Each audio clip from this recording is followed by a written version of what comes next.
Halo semua, selamat datang di my YouTube channel. Channel YouTube ini akan membahas soal seleksi kompetensi dasar CPNS tahun 2023, baik itu materi TWK, TIU, dan TKP. Pada kesempatan kali ini saya akan mengajak untuk membahas soal tes wawasan kebangsaan pada materi nasionalisme. Namun sebelum lanjut, jangan lupa klik tombol subscribe sehingga kami lebih semangat untuk membuat soal-soal berikutnya. Tanpa basa-basi lagi, kita mulai dari soal yang pertama.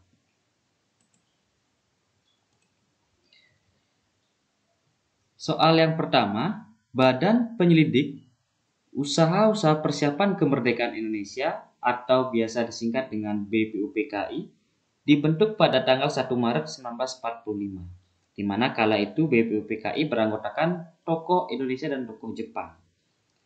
Yang ditanyakan di sini biasa di kalimat terakhir. Bagaimana tujuan utama bagi bangsa Indonesia dengan dibentuknya badan tersebut adalah, jadi kita fokusnya di kalimat terakhir pada soal nomor 1 ini. Tujuan utama bagi bangsa Indonesia. Jadi tujuan dibentuknya badan BPUPKI bagi bangsa Indonesia, kalau kita lihat opsi yang A, melatih para tokoh Indonesia untuk menjalankan pemerintahan, kurang tepat. Kemudian kalau yang B, membangkitkan semangat nasionalisme para pemuda Indonesia, juga kurang tepat. Kemudian yang C, menggalang dukungan bangsa Indonesia untuk membantu upaya perang Jepang. Ini kita lihat dari perspektif dari negara Jepang atau tujuan dari negara Jepang membentuk BPUPKI. Yang ditanyakanlah tujuan bagi bangsa Indonesia. Kemudian kalau yang D, mempelajari dan menyelidiki permasalahan penting terkait pembentukan negara Indonesia. Nah, ini baru yang paling tepat, di mana pada saat persidangan BPUPKI itu mempelajari dan menyelidiki permasalahan penting terkait pembentukan negara Indonesia, di mana ketika itu dirumuskan bagaimana dasar negara dan konstitusi negara Indonesia. Sehingga untuk soal nomor 1 jawaban yang paling tepat itu adalah yang D. Kita lanjutkan soal nomor 2. Sidang pertama PPKI pada tanggal 18 Agustus 1945 menghasilkan beberapa putusan, yaitu mengesahkan Undang-Undang Dasar 1945, kemudian memilih presiden dan wakil presiden, serta menetapkan Komite Nasional Indonesia. Peristiwa tersebut menunjukkan nilai nasionalisme, yakni yang menjadi poin di sini adalah inti dari pertanyaan nomor 2, bagaimana nilai nasionalisme yang ditunjukkan oleh para tokoh ketika proses persidangan PPKI. Jadi sehari setelah proklamasi kemerdekaan. Kalau yang A, kemandirian sebagai suatu bangsa. Kalau yang B, itu toleransi antar suku, bangsa, kemudian agama dan daerah. Kalau yang C, mengutamakan kepentingan bangsa dan negara. Kalau yang D, rela berkorban demi bangsa dan negara. Kemudian kalau yang E, patriotisme, semangat perjuangan. Ini merupakan soal TWK yang penalarannya cukup tinggi. Ada tingkat kemiripan dari opsi. Cuma kita lihat dari peristiwa ini yang paling menjadi titik pentingnya yang diutamakan adalah yang C. Jadi mengutamakan kepentingan bangsa dan negara. Jadi proses persidangan PPKI tanggal 18 Agustus, nilai nasionalismenya adalah mengutamakan kepentingan bangsa dan negara. Baik, kita lanjutkan ke soal nomor 3. Juga masih terkait dengan nasionalisme yang bersifat penalaran. Akhir-akhir ini sering terjadi tindakan anarkis yang dilakukan oleh sekelompok orang yang mengatasnamakan agama, melakukan kekerasan terhadap penganut agama dan kepercayaan lain. Kemudian kondisi ini berdampak pada permusuhan antar umat beragama. Yang menjadi pertanyaannya adalah bagaimana perwujudan dari nasionalisme dalam menyikapi perkembangan masalah tersebut. Nah, melihat situasi yang terjadi, apa yang harus dilakukan sebagai wujud dari nasionalisme? Kalau yang A, semangat menegakkan ajaran agamanya, ini hanya kepada agamanya sendiri ya. Kemudian kalau yang B, menguatkan toleransi antar umat beragama. Kemudian yang C, berani membela kebenaran ajaran agamanya masing-masing. Ini juga masih terkait dengan agamanya saja. Kemudian yang D, menguatkan ikatan primordial. Nah, ini ikatan primordial ini bersifat kurang baik ya, atau mengutamakan kepentingan daerahnya.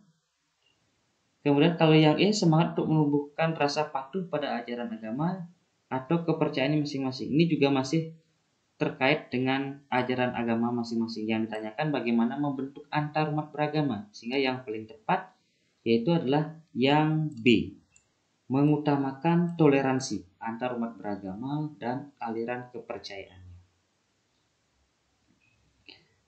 Baik, kita lanjutkan ke soal berikutnya, soal nomor 4. Peran nasionalisme yang diwujudkan melalui sikap toleran dalam berbagai keberagaman suku di Indonesia dapat kita lihat dari, jadi yang mana? Menunjukkan sikap toleran, khususnya dalam keberagaman suku. Kalau yang A, teman-teman menertawai Dio yang senang dengan makanan khas daerahnya. Ini tidak ada menghargainya, tidak ada sikap toleransinya. Di sini ada konteks menertawai, kurang baik. Kemudian kalau yang B, Mika merasa tidak kesulitan untuk bergaul dengan teman-teman barunya yang tidak menganggap Mika berbeda meski logat bicaranya berbeda dengan teman-teman lainnya. Walaupun di sini ada perbedaan logat bicara, cuman Mika tidak merasa kesulitan. Ini cukup positif ya. Kita simpan dulu yang B, kita lihat opsi berikutnya. Santi merasa tidak sungkan untuk bergabung dengan teman-teman di lingkungan tempat tinggalnya meski berbeda keyakinan dengan mereka. Kemudian opsi yang D, tidak sedikit teman yang mencibir Anto hanya karena postur tubuh, warna kulit, rambut yang berbeda. Ini juga bersifat negatif ya. Jadi ada konteks mencibir atau mengejek. Yang E, Sain berusaha untuk mendapatkan posisi pekerjaan yang dicita-citakan meskipun kebanyakan pegawai di perusahaannya berbeda keyakinan dengannya. Nah, ini juga cukup positif. Cuman yang kita lihat adalah keberagaman suku. Nah, kalau kita lihat ini yang C ini berbeda keyakinan. Nah, ini agama. Begitu juga dengan yang E juga berbeda keyakinan dengannya. Sehingga konteks yang paling tepat itu adalah yang B. Kita lanjutkan ke soal berikutnya. Soal nomor 5. Sebagai negara yang memiliki karakteristik multikultural, jadi di sini istilah multikultural arti keanekaragaman budaya, baik itu suku, ras, itu yang dimiliki oleh Indonesia sebagai karakteristik negara Indonesia, di mana Indonesia juga rentan terhadap isu-isu eksklusivisme, intoleransi beragama, serta diskriminasi. Perbedaan makin tajam sehingga rentan menimbulkan permusuhan dalam masyarakat. Kemudian yang menjadi inti pertanyaan soal nomor 5 ini, apa peran nasionalisme yang paling tepat untuk menghadapi permasalahan tersebut? Kalau yang A, bersikap objektif dan tidak terlibat dalam masalah politik. Kalau yang B, aktif melakukan kegiatan sosial agar memiliki jiwa sosial. Kalau yang C, mengenal berbagai ragam budaya dalam masyarakat. Kalau yang D, menerapkan nilai-nilai Pancasila dalam kehidupan sehari-hari. Kalau yang E, menghadiri berbagai forum lintas agama dan etnis dalam masyarakat. Kalau kita lihat secara sekilas, mungkin opsi A, opsi B, C, D, dan E itu positif semua. Cuman kita cari yang paling tepat, yang mewakili semua opsi yang ada. Jadi ada nilai-nilai Pancasila pada opsi D. Ini sudah mampu mewakili apa yang menjadi sikap positif dari opsi A, B, C maupun yang E. Sehingga yang paling tepat, peran yang paling tepat menghadapi situasi isu-isu eksklusivisme, kemudian toleransi beragama, serta diskriminasi adalah yang D, menerapkan nilai-nilai Pancasila dalam kehidupan sehari-hari. Baik, kita lanjutkan ke soal berikutnya, soal nomor 6. Ini terkait dengan sejarah nasionalisme di Indonesia.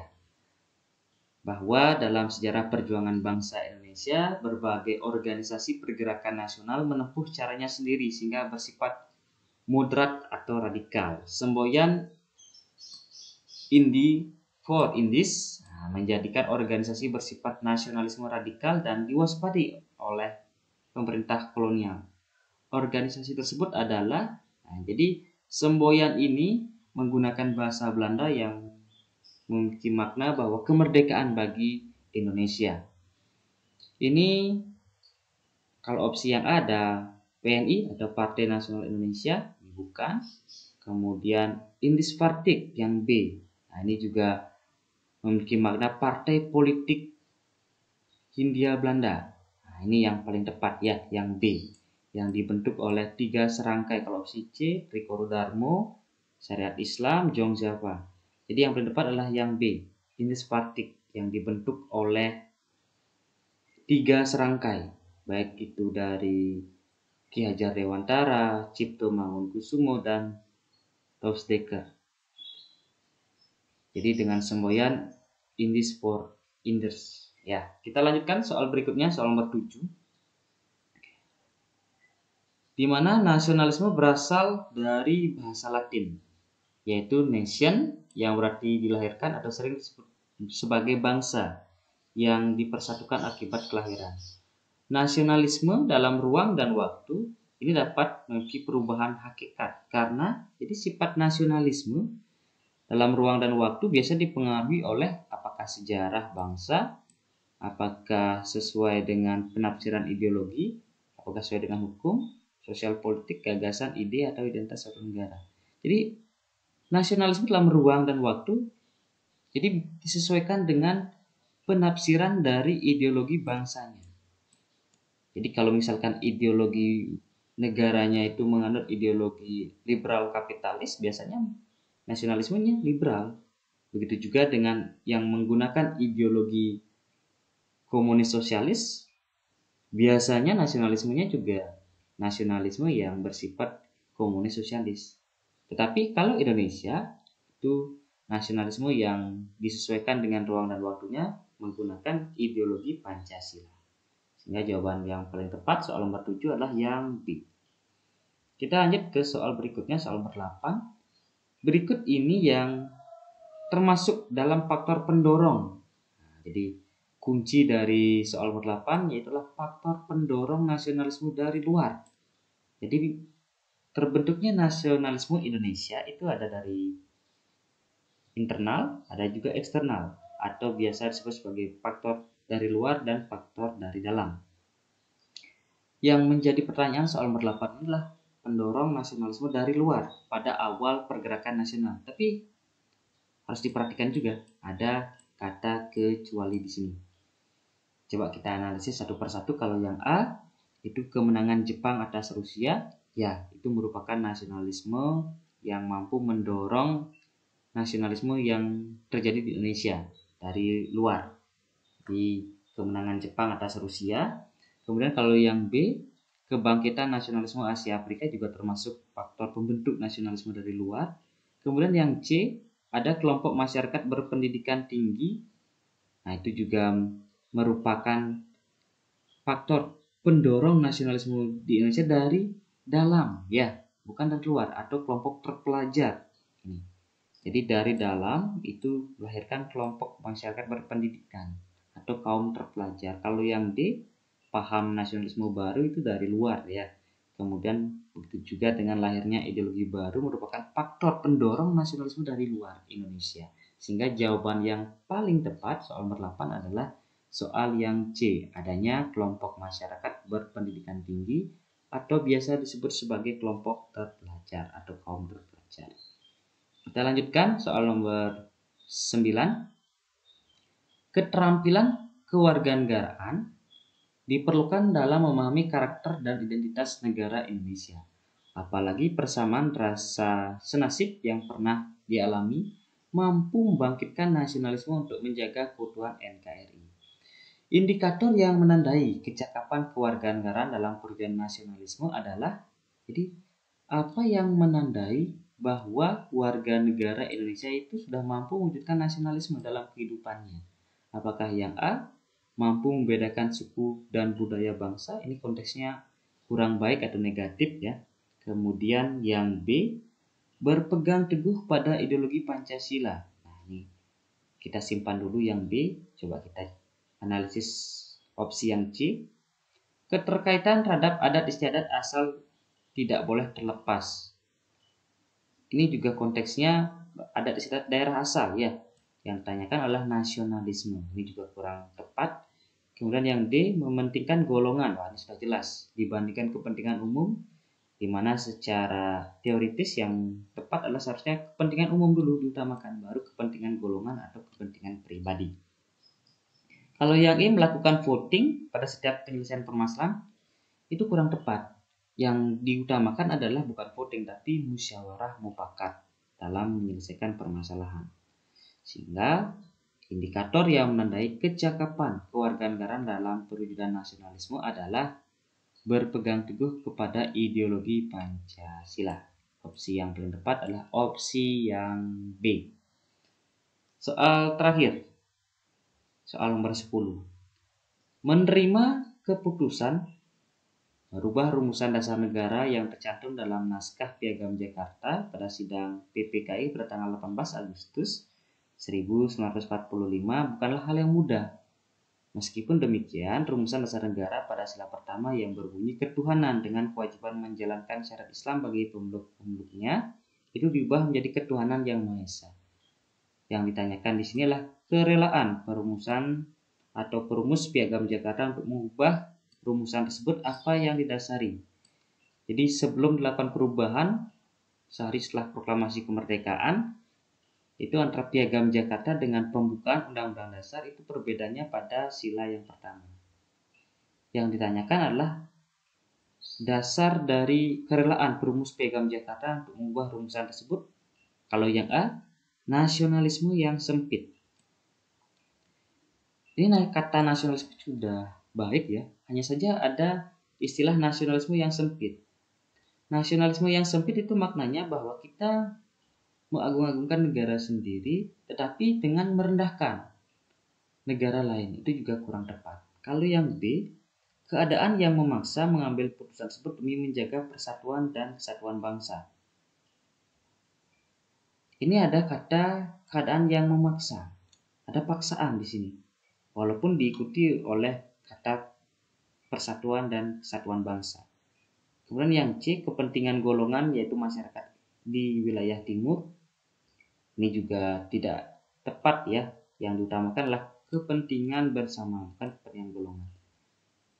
Kemudian kalau yang D, kerelaan para pendiri negara untuk mempercepat sidang. Ini juga konteksnya kurang tepat. Yang paling tepat kerelaan perumus Piagam Jakarta untuk mengubah rumusan tersebut didasari oleh sikap persatuan atau semangat persatuan dan kesatuan. Sehingga soal nomor 10 jawaban yang paling tepat adalah yang E. Baik, kira-kira itu dulu 10 soal nasionalisme untuk bagian pertama. Jangan lupa klik tombol subscribe sehingga saya semakin semangat untuk membuat video-video berikutnya. Sampai jumpa di video selanjutnya untuk soal SKD seleksi CPNS tahun 2023. Tetap semangat, terima kasih.